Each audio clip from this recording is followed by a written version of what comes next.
Bandeirantes acontece.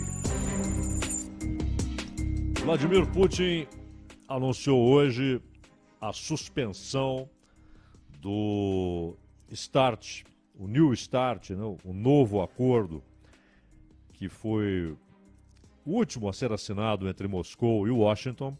Esse é um acordo assinado em 2010 pelo então presidente russo, Dmitry Medvedev, e o presidente dos Estados Unidos, então, Barack Obama. Quando o Medvedev assinou, na verdade, quem mandava na Rússia era o Putin, né? Porque ele era primeiro-ministro, porque não havia possibilidade dele emendar os mandatos. Ele havia sido presidente antes e voltou a ser depois, né? E lá continua. E o Putin fez esse anúncio a respeito da suspensão desse acordo que limita o número de ogivas nucleares estratégicas que Estados Unidos e Rússia podem implantar em mísseis ou em outros armamentos. E esse acordo entrou em vigor já há 12 anos e foi estendido em 2021 por mais 5 anos, logo depois da posse do Joe Biden. Portanto, iria até 2026. Só que agora houve a decisão do Putin de suspendê-lo. É um acordo que permite, inclusive, inspeções mútuas, né? Ou seja, gente dos Estados Unidos vai à Rússia para observar o que acontece nas instalações nucleares militares e, claro, russos vão aos Estados Unidos para o mesmo trabalho. Esse é o acordo. E eles se comprometeram a garantir que não haveria mais do que 1.550 ogivas nucleares estratégicas e 700 mísseis e bombardeiros de longo alcance. Bom, o acordo então acabou hoje. Não, ele já havia entrado em colapso há tempos, porque os americanos reclamavam que havia muita dificuldade para fazer as inspeções na Rússia. E os russos diziam claramente que os Estados Unidos estavam desrespeitando e, portanto, boicotando o acordo. É óbvio, porque quando você desrespeita esse tipo de acordo, você sabe que o outro lado ficará ciente disso. É óbvio que essas inspeções, elas não são decisivas para que se tenha um entendimento do cenário e do quanto o acordo está sendo respeitado. Então é claro que a Rússia soube, os Estados Unidos, quando tomaram medidas que desrespeitavam os termos do acordo, sabiam que a Rússia ficaria ciente disso, então já havia entrado em colapso esse acordo. Assim como um acordo muito mais importante, que entrou em vigência no período em que Gorbachev governava a União Soviética e Ronald Reagan era presidente dos Estados Unidos. Eles fizeram um acordo que limitou o uso de mísseis de médio alcance. Isso, aliás, foi um alívio para a Europa Ocidental, que sabia dos muitos mísseis de médio alcance que a União Soviética tinha apontados, esses mísseis, para Paris, Madrid, Londres. Então foi um alívio quando houve esse acordo. Mas é bom lembrar que não faz muito tempo os Estados Unidos conseguiram do governo polonês um acordo para a instalação de sistemas antimísseis e que, na verdade, faziam com que aquele antigo acordo de Reagan-Gorbachev também entrasse em colapso. Porque, então, a Polônia passou a ter um sistema de defesa que contrariava o que estava naquele acordo, os termos daquele acordo. O acordo era: não usaremos mísseis de médio alcance e, portanto, eles não estarão apontados para as capitais europeias, as capitais principalmente da Europa Ocidental. Mas esse acordo com a Polônia, ele está inserido, esse acordo que foi feito para a instalação desse equipamento militar e que provocou reações furiosas da Rússia. esse acordo está inserido num movimento que vem já há mais de 20 anos, um movimento dos Estados Unidos por intermédio da OTAN para estender a Aliança do Atlântico Norte, a OTAN, em direção ao leste europeu. Um movimento cínico, porque sempre acompanhado de promessas de governantes dos Estados Unidos para o governo russo, tanto para o Boris Yeltsin, depois para o Putin, de que não haveria movimentos em direção ao leste, que não havia nem sequer interesse em avançar em direção ao leste. As promessas eram acompanhadas do avanço, eram acompanhadas dos fatos que desmoralizavam essas promessas. E a Rússia passou, desde o governo de Bill Clinton, passando por Bush filho, Obama, Trump e Biden, veio dizendo: está sendo desrespeitado, tanto que hoje a OTAN alcança República Tcheca, Romênia, Polônia, Estônia, Lituânia, Letônia, e decidiu fazer o movimento que seria o divisor de águas. Eles sabiam que seria, para a Rússia, o divisor de águas, o movimento em direção à Ucrânia. Enquanto Putin anunciava a suspensão desse acordo, e é bom lembrar que Estados Unidos e Rússia possuem cerca de 90% das ogivas nucleares do mundo. 90%. De cada 100 ogivas, 90 estão ou nos Estados Unidos ou na Rússia. E os outros 10% estão distribuídos ali por China, França, Inglaterra, Reino Unido, né?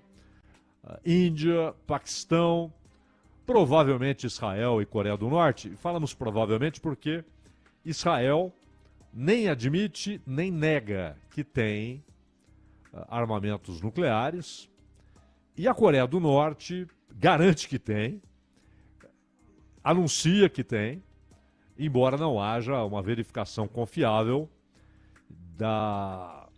do tamanho desse arsenal, da potência desse arsenal, mas o que é fato, já constatado, fisicamente, né? As pessoas viram, não apenas houve informações ou captação de imagens por satélite, as pessoas viram mísseis intercontinentais e com capacidade de carregar ogivas nucleares.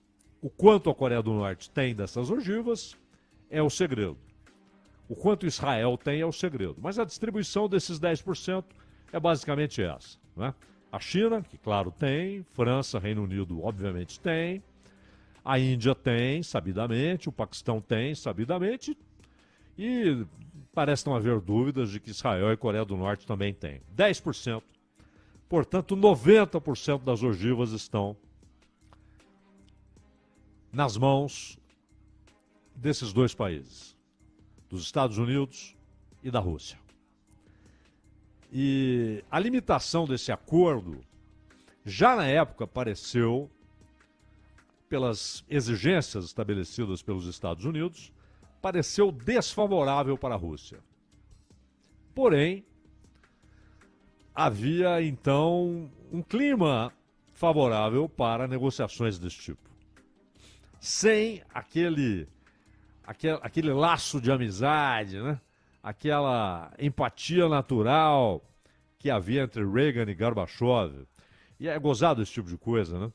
Muitas vezes o sentimento do governante, o fato dele ir com a cara do outro, dele estabelecer por alguma razão, muitas vezes intuitiva, estabelecer uma relação de confiança com o outro, confiar na palavra do outro, confiar nas intenções do outro. E isso existiu entre Reagan e Gorbachev.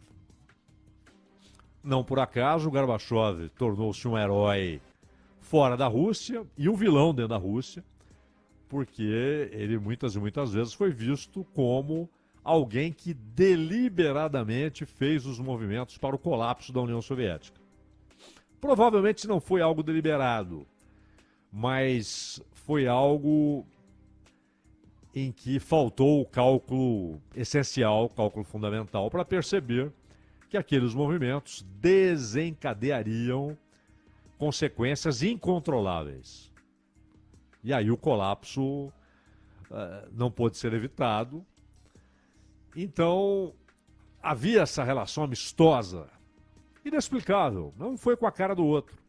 O Reagan, que desconfiava do poder soviético, que desconfiava da nomenclatura, que chamava o bloco soviético de eixo do mal, o Reagan confiava no Gorbachev, gostava do Gorbachev.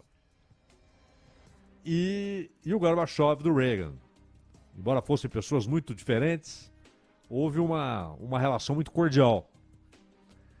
Isso ajudou muito naquele acordo que foi já para o espaço.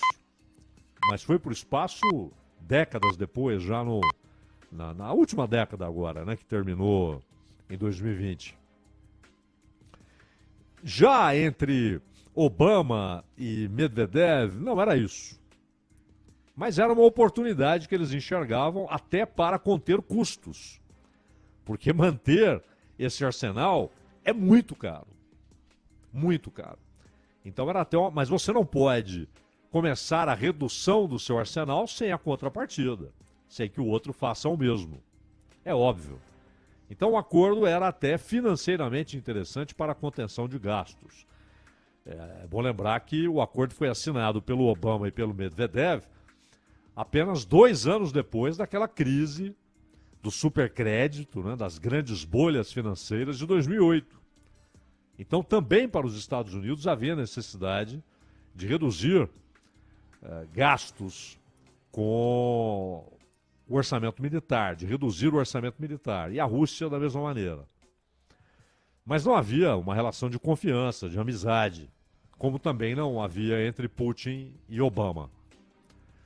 Agora, o senhor Joe Biden foi à Polônia, antes foi à Ucrânia, e inclusive chega a ser desolador, né?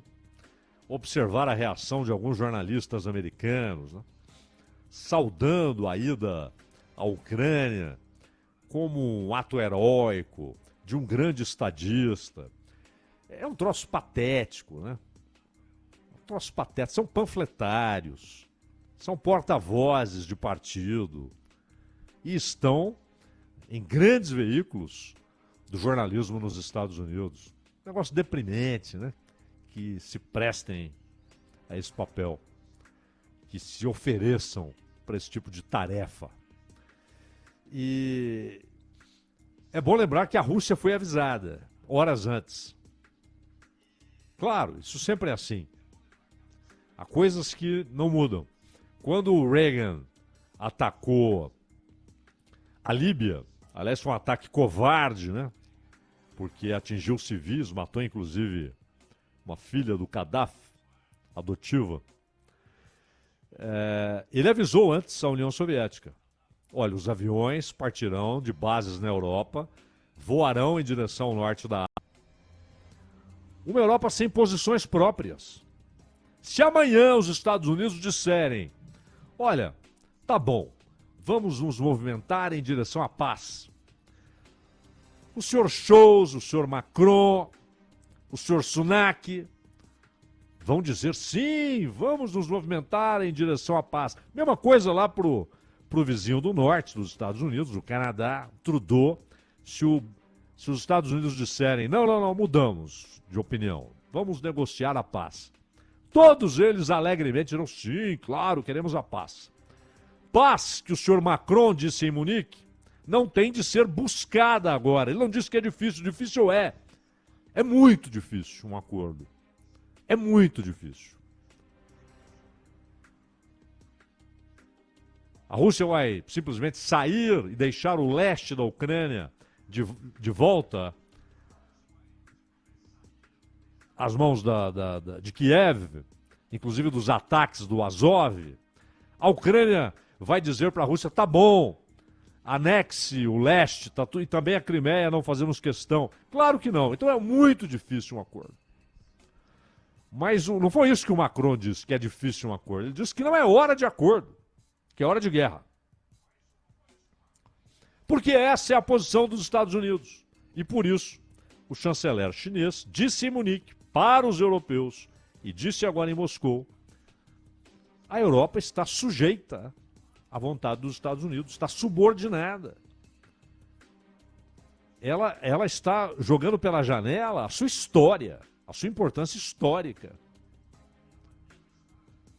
que lhe dá importância política, geopolítica, estratégica, econômica.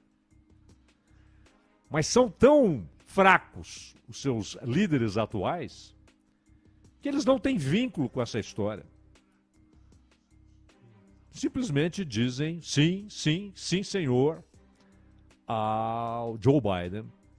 Como diriam a outro presidente dos Estados Unidos, essa tem sido a postura europeia. Quem disse não foi a Merkel, que não está mais no poder. Né? Então, são acontecimentos muito preocupantes.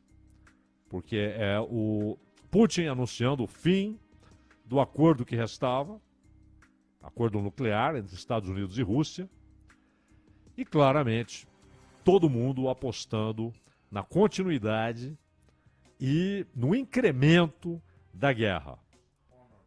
E claro, no meio de tudo isso, os cidadãos da Ucrânia, as verdadeiras e únicas vítimas. Ronald.